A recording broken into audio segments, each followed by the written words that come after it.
यही बोल दिया जाए कि इस साइड में बम रखा हुआ है और आपको उस साइड में आपको जाना है, तो आप उस शेर की चिंता नहीं करोगे और वहां से भाग के उस फास्ट निकल जाओगे। वह क्यों? क्योंकि वहां पे इमरजेंसी सिचुएशन है और इमरजेंसी सिचुएशन में आपके शरीर में इस एड्रिनल ग्लैंड्स के द्वारा कुछ ऐसे रसायनों का या हार्मोन्स का स्रावन होता है जो आपकी इफिशियंसी को कई गुना बढ़ा देते हैं। आपकी हार्ट बीट डबल हो जाती है, आपके जो श्वसन क्रिया होती है वह कई गुना बढ़ जाती है, ब्रीथिंग। तो आपके शरीर में जो ऑक्सीजन की सप्लाई है, बल्कि आपका जो लीवर है वो भी काम करना शुरू। लीवर क्या करता है? हमने देखा कि जो हमारे शरीर में ग्लूकोज होता है वह स्टोर हो जाता है ग्लाइकोजन के रूप में लीवर में। तो वह लीवर में वहां पे उल्टी प्रोसेस शुरू हो जाती है, उस ग्लाइकोजन को ग्लूकोज में कन्वर्ट करके हमारे रुधिर में डाल दिया जाता है ताकि हमें अधिक से अधिक ऊर्जा प्राप्त हो सके। हमारी हार्ट बीट बढ़ती है तो हमारा ब्लड सर्कुलेशन तेज होता है ताकि प्रत्येक कोशिका तक इमरजेंसी में सारे पदार्थों का सप्लाई हो सके। हार्ट बीट बढ़ने से क्या होगा कि ऑक्सीजन तुरंत जल्दी जल्दी हमारी सेल्स में मिले ताकि हमें उस क्षमता से काम करना पड़े। तो यह सारी काम क्या होता है? उस इमरजेंसी के सिचुएशन में यह हार्मोन्स हमारे शरीर में स्रावित होते हैं। अर्थात हम कह सकते हैं कि हमारे शरीर में सिर्फ और सिर्फ तंत्रिका तंत्र के द्वारा नियंत्रण एवं समन्वय नहीं हो सकता, बल्कि हमें उस पूरे शरीर को नियंत्रण एवं समन्वय के लिए एक दूसरे तंत्र की भी जरूरत पड़ती है, जिसको कि हम अंतःस्रावी ग्रंथियां या इसको हम हार्मोन्स कहते हैं। और यह हार्मोन्स तथा अंतःस्रावी ग्रंथियां जिसको हम कहते हैं और नर्वस सिस्टम मिला के हमारे शरीर का पूर्ण नियंत्रण एवं समन्वय होता है। हालांकि ये चीज यहाँ पे आप एक याद रखना कि हमारे शरीर में जो अंतःस्रावी ग्रंथियां होती है इसका नियंत्रण भी जो होता है वह तंत्रिका तंत्र या मस्तिष्क के अधीन होता है, क्योंकि मस्तिष्क से ऊपर हमारे शरीर में कुछ नहीं है। मस्तिष्क सर्वोपरि है और उसके नियंत्रण एवं निर्देशन से ही हमारे शरीर में विभिन्न प्रकार की तंत्रिकाएं और हमारे शरीर की अंतःस्रावी ग्रंथियां इस हार्मोन्स के स्रावन पे नियंत्रण करती है और इस प्रकार से हमारी सारी उपापचयी क्रियाओं को और विभिन्न अंगों को काम का नियमन एवं नियंत्रण प्राप्त होता है। तो हम अब कुछ ग्रंथियों के बारे में देखेंगे कि किस ग्रंथि के द्वारा कौन से हार्मोन्स स्रावित होते हैं और उसका क्या फंक्शन होता है। आपको सिर्फ इतना याद रखना है, बहुत ज्यादा डिटेल्स आपको इनके स्ट्रक्चर के बारे में यहाँ पे नहीं है। हमें सिर्फ अकॉर्डिंग टू सिलेबस हम जो एग्जाम के हिसाब से जो हमें आना है उसको पूरे प्रिपेयर होनी चाहिए कि हमें इस चैप्टर से रिलेटेड क्या चीजें आ सकती है और हमें किस प्रकार से इसकी तैयारी करना है। क्योंकि इसको पढ़ने के लिए तो यह पूरा एक बहुत बड़ा सिस्टम है।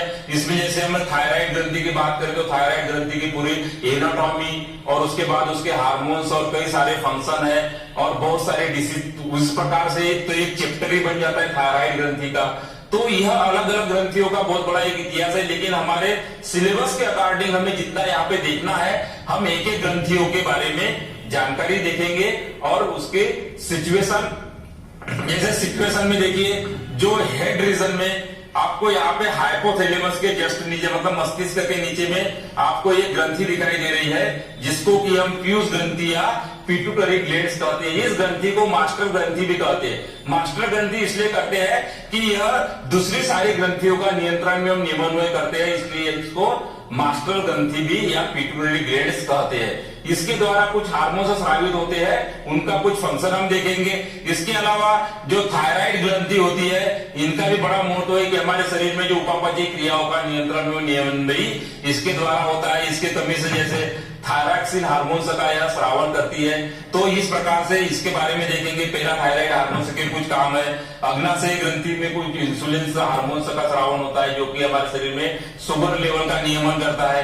एड्रिनल ग्रंथि के बारे में हमने बताया कि इसमें एड्रिनल जो हार्मोन्स होता है ये एड्रिनेलिन हार्मोन्स के द्वारा इमरजेंसी की सिचुएशन में यह स्रावित होता है। आपने देखा होगा कि एड्रिनल ग्रंथि में जो हार्मोन्स होता है, जो चोर को पकड़ने वाली जो स्थिति है कि किसी ने चोरी की है या किसी के मन में कोई भय उत्पन्न है। देखो हमारे मन में या किसी के मन में अगर भय उत्पन्न होता है तो कोई अगर गलत काम किया है तो ऑटोमेटिक उसके शरीर में यह हार्मोन्स स्रावित होगा, क्योंकि वह भय के कारण यह हार्मोन्स क्या होता है, स्रावित होता है। और इस हार्मोन्स को पहचानने की और इसको सुनने की जो क्षमता होती है वह कुत्ते में बहुत ज्यादा होती है। कुत्ता क्या करता है, जैसे ही हार्मोन स्रावित होता है तुरंत चीजों को पहचान लेता है कि यहाँ पे हार्ट बीट होती है। वो भीड़ में भी उस व्यक्ति को पहचान लेगा, क्योंकि हार्मोन उसी के शरीर में स्रावित होगा जिसके शरीर में भय है या जिसने कोई गुनाह या अपराध किया हो। तो उस सिचुएशन में वह पहचान लिया जाता है। क्यों? क्योंकि यहाँ पे एफिनेफ्रिन और जो हार्मोन्स होते हैं उसके बारे में हम थोड़ी डिटेल में चर्चा करेंगे, और टेस्टिस और ओवेरिस के द्वारा जो हार्मोन्स स्रावित होते हैं। अब हम कुछ हार्मोन्स के बारे में यहाँ पे डिस्कस करेंगे। अब हम इन ग्रंथियों के बारे में समझते हैं।